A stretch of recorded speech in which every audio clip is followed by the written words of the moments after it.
नमस्कार, आदाब, सत श्री अकाल, जय भीम, जोहार साथियों। आज मैं प्रोजेक्ट वर्षा के बारे में कुछ चर्चा करना चाहूंगा।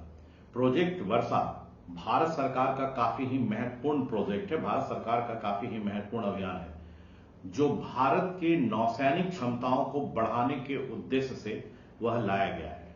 प्रोजेक्ट वर्षा भारतीय नौसेना की एक एकीकृत वर्गीकृत योजना है, जिसका निर्माण आंध्र प्रदेश के वाइजैग में, जो विशाखापत्तनम है, उससे लगभग 50 किलोमीटर की दूरी पर रामबल्ली नामक जगह पर इसका निर्माण किया जा रहा है।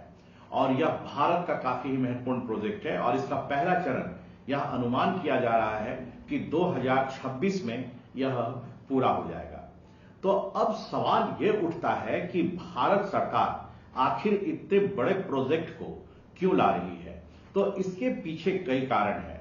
हाल के दिनों में अगर अंतर्राष्ट्रीय स्तर पे आप देखें तो जिस तरह से अंतर्राष्ट्रीय डिप्लोमेसी में बदलाव आ रहे हैं, जिस तरह से कूटनीति में बदलाव आ रहे हैं, जिसके चलते भारत सरकार को इस तरह के कदम का उठाना जरूरी हो चुका था। और खास तौर पे अगर चीन की बात करें, पाकिस्तान की बात करें, अब आप उसमें अब बांग्लादेश को भी आप जोड़ सकते हैं कि बांग्लादेश भी अब हमारा विरोधी होता जा रहा है। इसके अलावा नेपाल भी आंख दिखा रहा है, कभी कभी मालदीव भी दिखाता है। तो इस तरह की परिस्थितियों को ध्यान में रखते हुए इस तरह के कदम को उठाना जो है वह काफी ही आवश्यक हो गया था।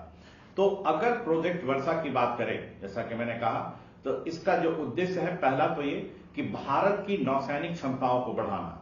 इंडियन नेवी ऐसे भी वर्ल्ड में बहुत ही महत्वपूर्ण स्थान रखती है, लेकिन इसकी क्षमताओं को बढ़ाना और खास तौर पे हिंद महासागर और बंगाल की खाड़ी में जो भारतीय नौसेना को जो एज प्राप्त है, जो बढ़त प्राप्त है, उस बढ़त को पूरी तरह से जो है वह आगे बढ़ाना, उस बढ़त को जो है पूरी तरह से कंटिन्यू करना। क्योंकि हाल के दिनों में चीन के द्वारा हिंद महासागर में लगातार अपनी क्षमताओं को बढ़ाया जा रहा है। बार बार उस क्षेत्र में चीनी पनडुब्बियां जो है वह देखी जा रही हैं। तो इस प्रोजेक्ट वर्षा के माध्यम से एक तो हम अपनी क्षमताओं का बढ़ोतरी करेंगे और दूसरा, जो चीन लगातार अपनी घुसपैठ को बढ़ावा दे रहा है, उस घुसपैठ पर भी हम अंकुश जो है वह लगा सकेंगे और अपनी क्षमताओं को बढ़ा सकेंगे और उसका माकूल जवाब दे सकेंगे। तो इस प्रोजेक्ट वर्षा की अगर हम बात करें, जो विशाखापट्टनम से 50 किलोमीटर की दूर रामबल्ली में है, उसके अंदर खासियत है कि वह पहाड़ की चट्टानों को काटकर जंगल के अंदर एक भूमिगत सुरंग जो है वह बनाया जा रहा है। और भारत जो अपनी परमाणु पनडुब्बियां जो ला रहा है, याद रखेंगे परमाणु पनडुब्बियों में भी दो तरह के पनडुब्बियां होती हैं, एक होती है एसएसएन क्लास की और दूसरा होती है एसएसबीएन क्लास की। इन दोनों के बीच में क्या अंतर है वो एक अगले क्लास में मैं डिबेट करूंगा। तो भारत जो अपनी परमाणु पनडुब्बियों को जो फ्लीट तैयार कर रहा है, उसको सुरक्षित रखने के उद्देश्य से वहां पर एक भूमिगत सुरंग जो है वह तैयार किया जा रहा है। और यह माना जा रहा है कि उस सुरंग के अंदर लगभग 12 परमाणु पनडुब्बियों को पार्क करने की क्षमता होगी। और इसका निर्माण के साथ भारत की नौसेना को बढ़ोतरी भी मिलेगी कि जो आज के डेट में जो सैटेलाइट इमेजिंग होती है या फिर जो हवाई निरीक्षण होता है, उससे भी भारत सरकार अपनी पनडुब्बियों को बचा सकेगी।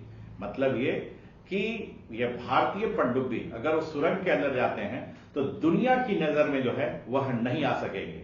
और कब ये उसी सुरंग के रास्ते वह समुद्र में प्रवेश कर जाएंगे वह दुनिया को पता भी नहीं चलेगा। और सीधे वहां से घुसते हुए जो मलक्का जल डमरू मध्य है वहां पर तुरंत वो पहुंच सकते हैं। और जैसा आप जानते हैं कि चीनी घुसपैठ का जवाब देने के लिए मलक्का जल डमरू मध्य पर भारतीय नौसेना का मजबूत होना काफी ही जरूरी है, क्योंकि चीन का अधिकांश व्यापार उसी के रास्ते जो है वह होता है। और यदि जैसे ही अगर इस तरह की परिस्थितियां आती है तो भारतीय नौसेना आगे बढ़ेगी और उसको पूरी तरह से चेक कर सकती है और चीन के व्यापार को, चीन के आर्थिक स्थितियों को हम पूरी तरह से नष्ट भ्रष्ट कर सकते हैं।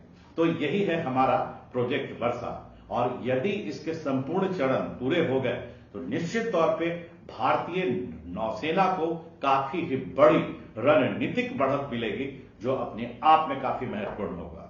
मैं उम्मीद करता हूं कि प्रोजेक्ट वर्षा के अंदर जो आपको जो जानकारी दी गई है वह काफी ही महत्वपूर्ण होगा और आपके विभिन्न प्रतियोगी परीक्षाओं के लिए भी महत्वपूर्ण साबित होंगे। जय हिंद, जय भारत।